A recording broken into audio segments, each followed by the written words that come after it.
तो मेरे पास एक हैंड ग्रेनेड बचा हुआ था। मैंने अपना हैंड ग्रेनेड निकाला, उसकी पिन निकाल करके उसके ऊपर इस तरह से फेंका, तो कोट के अंदर जो हुड लगे हुए थे वो ग्रेनेड उसके हुड के अंदर जा गिरा। जब तक वो ग्रेनेड को निकाल पाता, ग्रेनेड तो फट गया, उसका यहाँ से पूरा सर उड़ा और हमारे ऊपर आकर के इस तरह से गिरा। उस ग्रेनेड के धमाके से जो बाकी पाकिस्तान के बचे सैनिक थे उनमें खलबली मची कि इनमें से कोई जिंदा है। कुछ बोले जिंदा नहीं, नीचे से रिइंफोर्समेंट आ गई। बस वही एक मौका था मेरे पास। मैंने दोनों हाथों से उसकी राइफल को ऐसे उठाने की कोशिश करी, लेकिन यह हाथ तो हिला ही नहीं, साथ की पूरी हड्डी निकल के बाहर थी, सिर्फ कंधा हिला। कितनी गोलियां लगी थी यहाँ पे? 17 बुलेट। मैंने उसकी राइफल को उठाने की कोशिश करी, लेकिन ये हाथ तो हिला ही नहीं, सिर्फ कंधा हिला। फिर ऐसे राइफल को उठाया एक हाथ से, ऐसे पलटा खाया, फिर वहां से फायरिंग किया तो उनके 3-4 पाकिस्तानी मारे गए।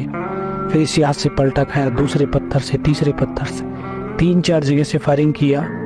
तब उनको लगा कि यहाँ पे अकेला नहीं है, नीचे से रिइंफोर्समेंट आ गई है। फिर वहां से वो भाग खड़े, 4-5 मीटर तक खिसकता रेंगता फायर करता हुआ मैं उनके पीछे गया। 4-5 मीटर जाने के बाद देखता हूँ सामने तो उनका लंगर चल रहा है, उनके लिविंग टेंट लगे हुए हैं, वेपन की डिप्लॉयमेंट।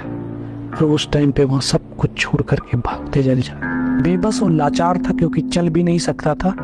इस पैर की पूरी मसल्स निकल के बाहर थी और इस हाथ की पूरी हड्डी निकल के बाहर थी, लेकिन हताश नहीं, निराश नहीं।